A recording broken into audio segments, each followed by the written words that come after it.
أعوذ بالله من الشيطان الرجيم. بسم الله الرحمن الرحيم. يا أيها الناس قد جاءتكم موعظة من ربكم وشفاء لما في الصدور وهدى ورحمة للمؤمنين. قل بفضل الله وبرحمته فبذلك فليفرحوا هو خير مما يجمعون. اے انسانوں، بے شک آئی ہے تمہارے پاس ایک بڑی نصیحت کی چیز تمہارے پروردگار کی طرف سے، اور ایسی چیز جس میں شفا ہے، خاص طور سے ان بیماریوں کے لیے جو سینوں میں پیدا ہو جاتی ہیں، اور ایسی چیز جو ذریعہ ہدایت ہے اور باعث رحمت ہے ایمان والوں کے حق میں۔ آپ فرما دیجئے اے ہمارے نبی پاک صلی اللہ علیہ وسلم، اللہ کے اس فضل اور اللہ کی اس رحمت سے لوگوں کو چاہیے جو خوش ہوں، کیونکہ یہ وہ دولت ہے جو بہتر ہے ان تمام چیزوں سے جن کو یہ لوگ جنگ کر رہے ہیں۔ شان قرآن پاک کے سلسلے میں دو صفتوں کا نہایت اختصار کے ساتھ آپ کے سامنے بیان ہو چکا ہے، اور اس کے بعد دو صفتیں ہیں ان کا تفصیلی بیان کا بالکل موقع نہیں ہے اور مزید مضامین باقی رہتے ہیں۔ اختصار کے ساتھ اتنی بات ذہن میں رکھ لیں۔ تیسری صفت ہدن اور چوتھی صفت رحمت بیان فرمائی گئی ہے۔ ہدن کے معنی راہبر ہے، رہنما ہے۔ ہم نے سورہ فاتحہ میں اللہ سے ہدایت کا سوال کیا، اللہ نے اس کا جواب دے دیا، الف لام میم ذالک الکتاب لا ریب فیہ ہدی للمتقین، ہدی للمتقین۔ انہوں نے ہم سے ہدایت مانگی تھی، اچھی بات ہے، ہدایت تو ہمارے ہاتھ میں ہے، لیکن ہم اپنی ذات سے نکلا ہوا اپنا کلام رہبر اور رہنما بنا کر اور ہدایت کا سب سے بڑا علمبردار بنا کر تمہارے پاس بھیج رہے ہیں،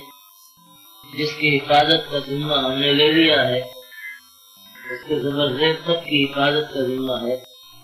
اور ایک ہدایت سب کی حفاظت کا ذمہ ہے، اور اس کے معنی اور مطالب سب کی حفاظت کا ذمہ ہے۔ اب تمہیں اگر ہدایت چاہیے تو زندگی کے تمام شعبوں میں اور دین کے تمام ارکان میں تمہیں اگر ہدایت چاہیے تو اس قرآن پاک کے ذریعے تم ہدایت حاصل کر سکتے ہو، بشرطے کہ قرآن پاک میں کامل یقین ہو،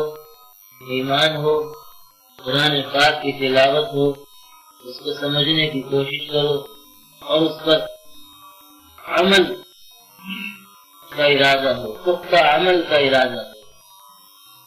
تو پھر یہ قرآن پاک زندگی کے تمام شعبوں میں تمہارے لیے ذریعہ ہدایت اور تمہیں منزل مقصود تک خیر و عافیت سے پہنچانے والا ہے۔ تمہاری حیثیت دنیا میں ایک مسافر کی سی ہے جس کو بڑی گھاٹیاں پیش آنے والی ہیں، جو ابھی پہلی منزل دنیا میں آیا ہے، پھر اس کے بعد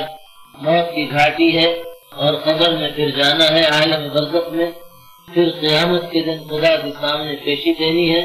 میدان محشر میں، اور پھر اس کے بعد پرسرات کی گھاٹی سے گزرنا ہے، اور پھر اس کے بعد اگر اس قرآن کو اپنا راہبر اور رہنما سمجھا اور اس کی ہدایات پہ عمل کیا، اس کو ذریعہ ہدایت سمجھا اور اس کی ہدایات پہ عمل کیا، تو ابد الآباد کے لیے جو اصل منزل مقصود ہے یعنی جنت، اس میں تم پہنچا دیے جاؤ گے۔ اور یہ قرآن تمہیں تمہاری انگلی پکڑ کے لے چلے گا، تمہاری انگلی پکڑ کے لے چلے گا اور خیر و عافیت سے تمہیں تمہارے منزل مقصود تک پہنچا دے گا، اور ہر راستے کے نشیب و فراز تمہیں بتائے گا، راستے کی جتنی منازل،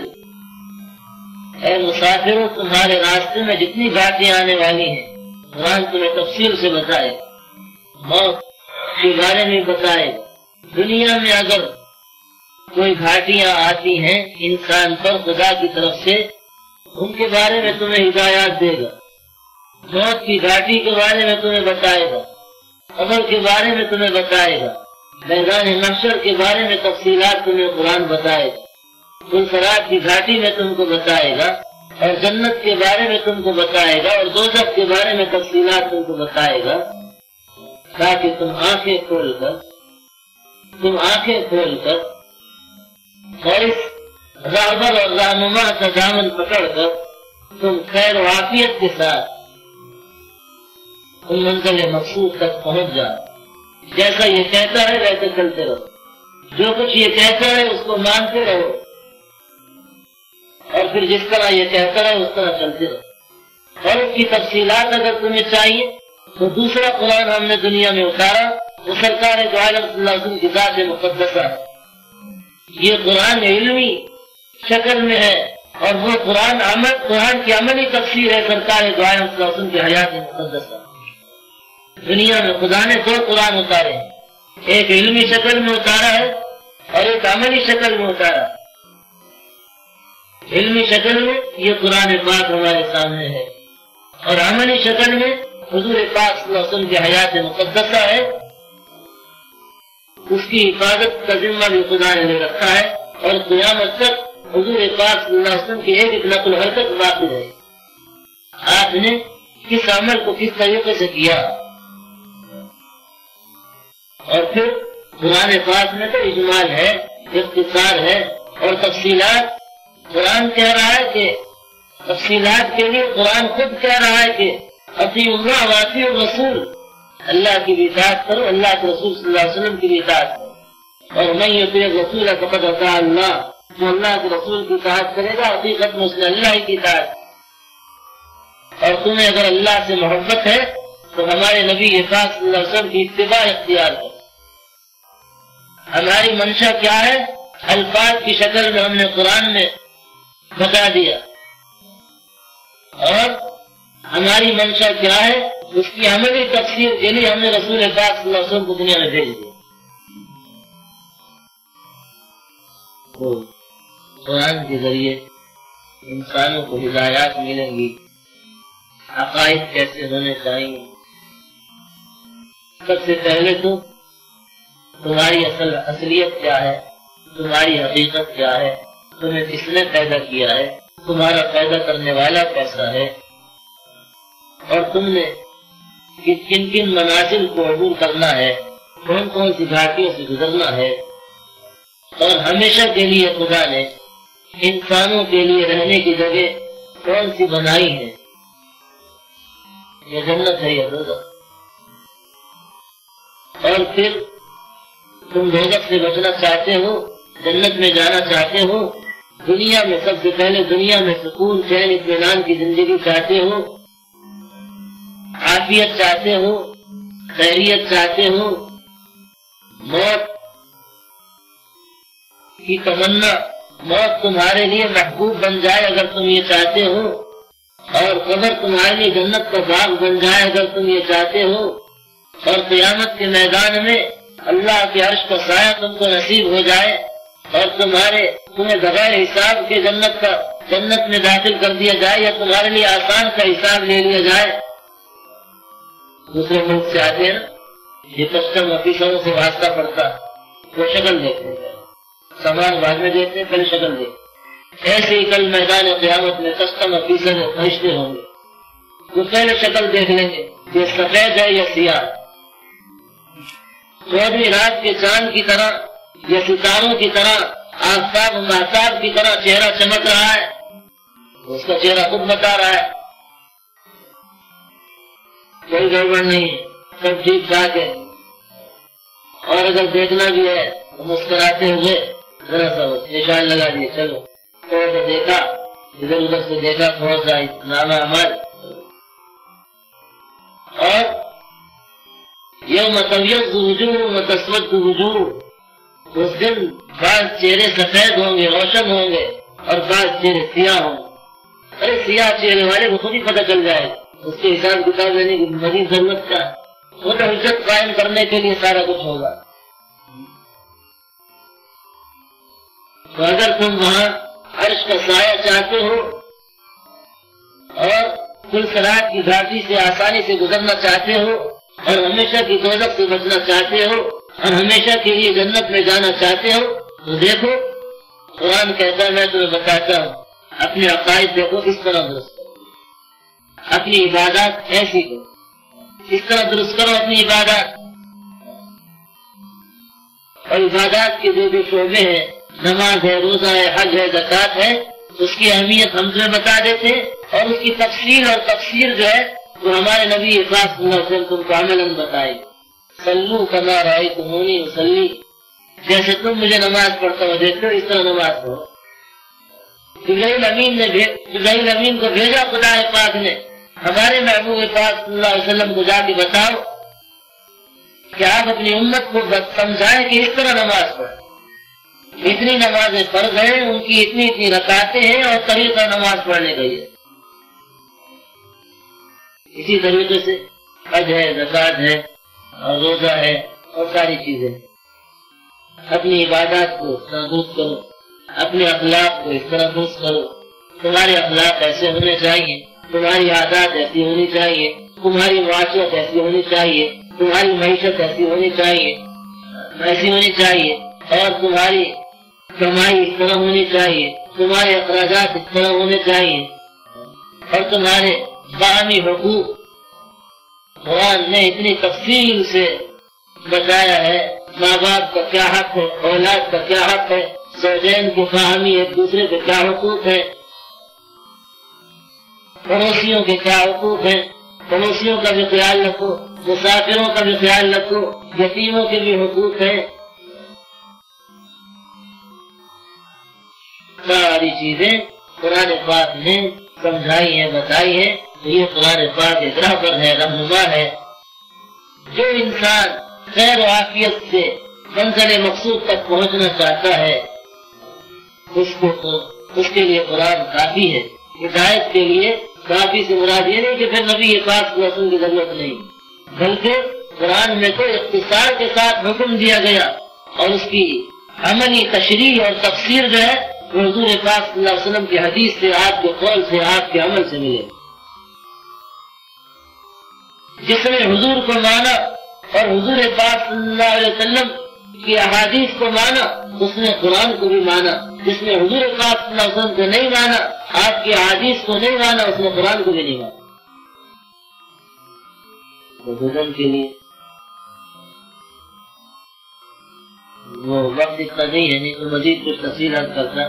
آج سے بہت ہی اہم مضمون ہمارے حضرت شیخ رحمۃ اللہ نے لکھا ہے، شان قرآن کے سلسلے 40 احادیث پہلے لکھی، پھر اس کے بعد 7 حدیثیں لکھی، تقریباً 47 احادیث، اور پھر ان احادیث سے نتیجہ اخذ کیا ہے کہ کون سی چیز ایسی ہے جس کو دنیا میں انسان حاصل کرنا چاہتا ہو اور وہ چیز زیادہ بہتر طریقے سے قرآن میں نہ ملتی، کون سی چیز ایسی ہے؟ باقاعدہ احادیث سے نتیجہ اخذ کیا۔ آج تک کسی مصنف نے ایسا مضمون نہیں لکھا شان قرآن کے سلسلے میں جیسا ہمارے شیخ رحمۃ اللہ نے لکھا۔ ابھی تھوڑا سا نمونہ سناتا ہوں۔ بہرحال قرآن پاک کی تیسری شان یہاں یہ بیان فرمائی گئی کہ یہ قرآن پاک ذریعہ ہدایت ہے، رہبر ہے، رہنما ہے۔ کتنا ہی اندھے سے اندھا انسان ہو، کتنا ہی بھٹکے سے بھٹکا مسافر ہو، اگر وہ منزل مقصود تک خیر و عافیت سے پہنچنا چاہتا ہے، دنیا اور آخرت کی بھلائیاں چاہتا ہے اور سکون چین اطمینان کی زندگی چاہتا ہے، ہر جگہ راحت چاہتا ہے، تو اس کو پرانی ہدایات پہ عمل کر لینا چاہیے۔ چوتھی صفت بیان کی گئی رحمت للمومنین، ایمان والوں کے حق میں رحمت۔ اللہ جل شانہ کی صفت خصوصی ہے رحمان اور رحیم ہونے، رحمان اور رحیم ہونے کی صفت خصوصی ہے، حتیٰ کہ اللہ نے اپنے عرش پر جو ساری مخلوقات سے اونچی چیز ہے عرش الہی، اور جس کی وسعت اور بڑائی کا انسان کوئی تصور بھی نہیں کر سکتا، اور ساتوں زمین و آسمان تو اس کے مقابلے میں کوئی حیثیت ہی نہیں رکھتے۔ جیسے ایک بہت بڑے میدان میں ایک چھلنا پڑا ہوا ہو، اس چھلنے کی کیا حیثیت ہوتی ہے، اس انگوٹھی کی کیا حیثیت ہوتی ہے، ایسے ساتوں زمین و آسمان، ان کی بڑائی، ان کی وسعتیں عرش عظیم کے سامنے کوئی حیثیت نہیں رکھتی۔ تو اس عرش پر اللہ نے ایک دستاویز لکھ کے رکھ دی، ان رحمتی سبقت غضبی، میری رحمت بے شک میرے غضب سے آگے بڑھ چکی، میری رحمت میرے غضب سے آگے بڑھ چکی۔ اب وہاں سے احکامات چلتے ہیں اور ان تمام احکامات میں رحمت ہی رحمت، اور ان احکامات کا مجموعہ یہ قرآن پاک ہے۔ دنیا میں اگر رحمت کا ذریعہ ہے،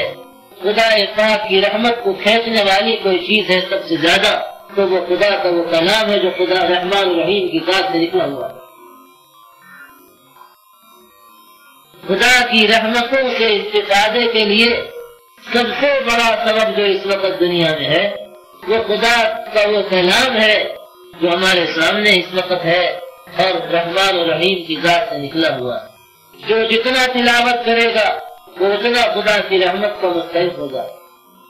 جو قرآن پاک کی جتنی تلاوت کرے گا، قرآن پاک کو جتنا سمجھنے کی کوشش کرے گا، یاد کرنے کی کوشش کرے گا، قرآن پاک پہ عمل کرنے کی کوشش کرے گا، وہ اتنا ہی خدا کی رحمت کا مستحق ہوگا۔ تو جتنی بات کافی ہے یہاں آج بیان کے لیے، تمہارا یہ 4 صفتیں بیان فرما کے ارشاد ہے قل بفضل اللہ وبرحمتہ، اب آپ فرما دیجئے اللہ کے اس فضل اور اللہ کی رحمت کے ساتھ لوگوں کو چاہیے خوش ہو۔ بعض مفسرین نے اللہ ان کو جزائے خیر عطا فرمائے، یہاں پر فضل سے مراد قرآن پاک لکھ دیا جو علمی شکل میں ہے، اور رحمت سے مراد رسول پاک صلی اللہ علیہ وسلم کی ذات مقدسہ لکھ دی جو قرآن پاک کی عملی تفسیر ہے۔ لوگوں کو چاہیے کہ ان 2 دولتوں پر خوشیاں منائیں۔ میں نے کئی مفسرین کے اقوال دیکھے، لیکن جب یہ قول دیکھا بعض مفسرین کا اتنی خوشی ہوئی کہ حد نہیں، کہ قل بفضل اللہ یا برحمتی، قرآن پاک کا رحمت ہونا تو پہلے بیان فرما دیا، اب دوبارہ کہنے کی ضرورت نہیں تھی، رحمت للمومنین پہلے فرما دی۔ اب یہاں دوبارہ جو رحمت کہی جا رہی ہے وہ کیا ہے؟ وما ارسلناک الا رحمۃ للعالمین، اے محمد صلی اللہ علیہ وسلم ہم نے آپ کو نہیں بھیجا مگر رحمت بنا کر تمام جہان والوں کے لیے۔ تو یہاں دوسری رحمت سے مراد کرتا ہے جو کی ذات مقدسہ ہے۔ لوگوں کو چاہیے کہ ان کے دنیا میں آنے پر اور ان کے اقوال اور ارشادات پر خوشیاں منائیں۔ کیوں؟ هو خیر مما یجمعون، یہ قرآن پاک کی دولت یہ بہتر ہے، افضل ہے ان تمام دولتوں سے اور ان تمام چیزوں سے جن کو یہ جمع کرتے ہیں۔ اب اسی جملے کی تشریح گویا کہ اسی جملے کی تشریح میں ساری فضائل قرآن لکھی ہوئی، 40 حدیثیں شروع میں لکھی ہیں اور باقاعدہ ان کی تشریح لکھی ہے، لیکن آخر میں ان سے جو نتائج اخذ کیے ہیں حضرت شیخ رحمۃ اللہ علیہ نے اپنے مضمون سے اس بات کو ثابت کیا ہے کہ دنیا میں کوئی اعلیٰ سے اعلیٰ اور بڑھیا سے بڑھیا اور قیمتی سے قیمتی چیز ایسی نہیں ہو سکتی جس کا انسان متمنی ہو، جس کو انسان حاصل کرنا چاہتا ہو، جس کو انسان جمع کرنا چاہتا ہو، اور قرآن پاک کی دولت اس سے افضل نہ ہو۔ دیکھیے نمونہ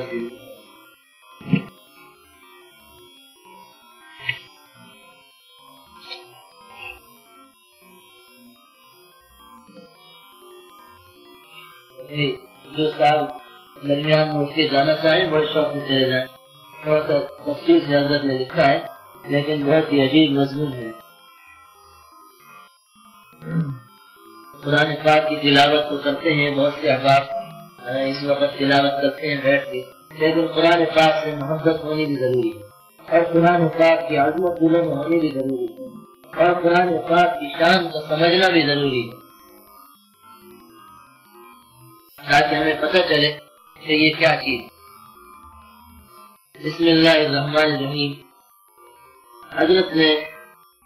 ہمارے شیخ رحمۃ اللہ علیہ نے یہ احادیث لکھ کر اس کے بعد لکھا ہے کہ احادیث سابقہ کو غور سے پڑھنے والوں پر مخفی نہیں کہ کوئی بھی چیز دنیا میں ایسی نہیں جس کی طرف احادیث بالا میں متوجہ نہ کر دیا ہو، اور انواع محبت اور افتخار میں سے کسی نوع کا دل دادا بھی ایسا نہ ہوگا کہ اسی رنگ میں کلام اللہ شریف کی افضلیت اور برتری اس نوع میں کمال درجے کی نہ بتلا دی گئی۔ مثلا کلی اور اجمالی بہترائی جو دنیا بھر کی چیزوں کو شامل ہے، ہر جمال و کمال اس میں داخل ہے۔ سب سے پہلی حدیث نمبر 1 نے کلی طور پر ہر چیز سے اس کی افضلیت اور برتری بتلا دی۔ محبت کی کوئی سی نوع لے لیجئے، کسی شخص کو اسباب غیر متناہیہ میں سے کسی وجہ سے کوئی پسند آئے، قرآن شریف اسی کلی فضیلت میں اس سے افضل ہے۔ اس کے بعد بالعموم جو اسباب تعلق و محبت ہوتے ہیں، جزیات و تمثیل کے طور سے، ان سب پر قرآن شریف کی افضلیت بتلا دی گئی۔ اگر کسی کو ثمرات اور منافع کی وجہ سے کسی سے محبت ہوتی ہے تو اللہ جل شانہ کا وعدہ ہے کہ ہر مانگنے والے سے زیادہ میں عطا کروں گا۔ قرآن شریف کے پڑھنے والے کو میں ہر مانگنے والے سے زیادہ عطا کروں گا۔ حدیث نمبر 2، اگر کسی کو ذاتی فضیلت، ذاتی جوہر، ذاتی کمال سے کوئی بھاتا ہے تو اللہ جل شانہ نے بتلا دیا کہ دنیا کی ہر بات پر قرآن شریف کو اتنی فضیلت ہے جتنی خالق کو مخلوق پر، آقا کو بندوں پر، مالک کو مخلوق پر۔ حدیث نمبر 3، اگر کوئی مال و متاع، خشم و قدم اور جانوروں کا گرویدہ ہے اور کسی نوع کے جانور پالنے پر دل کھوئے ہوئے ہے تو جانوروں کے بے مشقت حاصل کرنے سے تحفیظ کلام پاک کی افضلیت پر متنبع کر دیا گیا، یعنی 3 نمبر حدیث میں۔ حدیث نمبر 4، اگر کوئی صوفی منش تقدس و تقوی کا بھوکا ہے، اس کے لیے سرگرداں ہے، تو حضور پاک صلی اللہ علیہ وسلم نے بتلا دیا کہ قرآن کے ماہر کا ملائکہ کے ساتھ شمار ہے، جن کے برابر تقوی کا ہونا مشکل ہے کہ ایک آن بھی خلاف اطاعت نہیں گزار سکتے۔ حدیث نمبر 5، اگر کوئی شخص تھوڑا حصہ ملنے سے افتخار کرتا ہے یا اپنی بڑائی اسی میں سمجھتا ہے کہ اس کی رائے 2 راہوں کے برابر شمار کی جائے تو اٹکنے والے کے لیے 2 راجر ہے۔ جو قرآن پاک اٹک اٹک کے پڑھتا ہے اس کو 2 اجر ملے گا، ایک پڑھنے کا، دوسرا اس کی مشقت۔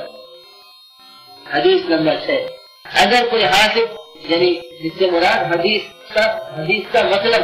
حدیث کے الفاظ ترجمہ نہیں ہے، یعنی اس جو حدیث پہلے گزر چکی ہے نمبر 6، اب اس سے کیا نتیجہ اخذ ہوتا ہے اس کو بیان کرنا۔ اگر کوئی حافظ بد اخلاقیوں کا متوالا ہے،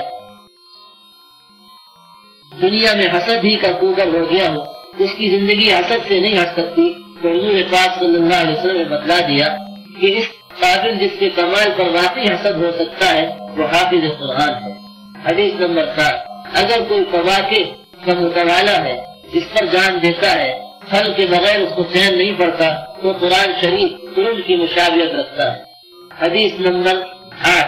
اگر کوئی میٹھے کا عاشق ہے، مٹھائی کے بغیر اس کا گزر نہیں، تو قرآن شریف کھجور سے زیادہ میٹھا ہے، حدیث میں فرما دیا گیا۔ اگر کوئی شخص عزت و وقار کا دل دادا ہے، ممبری اور کونسل کے بغیر اس سے نہیں رہا جاتا، تو قرآن شریف دنیا اور آخرت میں رفع درجات کا ذریعہ ہے۔ حدیث نمبر 9، اگر کوئی شخص معین و مددگار چاہتا ہے، ایسا جانثار چاہتا ہے کہ ہر جھگڑے میں اپنے ساتھی کی طرف سے لڑنے کو تیار ہے، تو قرآن شریف سلطان السلاطین، ملک الملوک، شہنشاہ سے اپنے ساتھی کی طرف سے جھگڑنے کو تیار ہے۔ حدیث سے ثابت کہ قرآن پاک جھگڑے گا اللہ میاں سے دوستوں کے بارے میں کہ اللہ تو اس کو دوزخ میں نہ بھیج، اس نے میرا حق ادا کیا، میری کثرت سے تلاوت کی، اس کو جنت میں دے۔ حدیث نمبر 10، اگر کوئی نقطہ رس باریک بینیوں میں عمر خرچ کرنا چاہتا ہے، اس کے نزدیک ایک باریک نقطہ حاصل کر لینا دنیا بھر کی لذات سے اعراض کو کافی ہے، تو بطن قرآن شریف دقائق کا خزانہ، جو جتنا غور کرے گا اس کو اتنے نکات قرآن ملے۔ حدیث نمبر 11، اسی طرح اگر کوئی شخص مخفی رازوں کا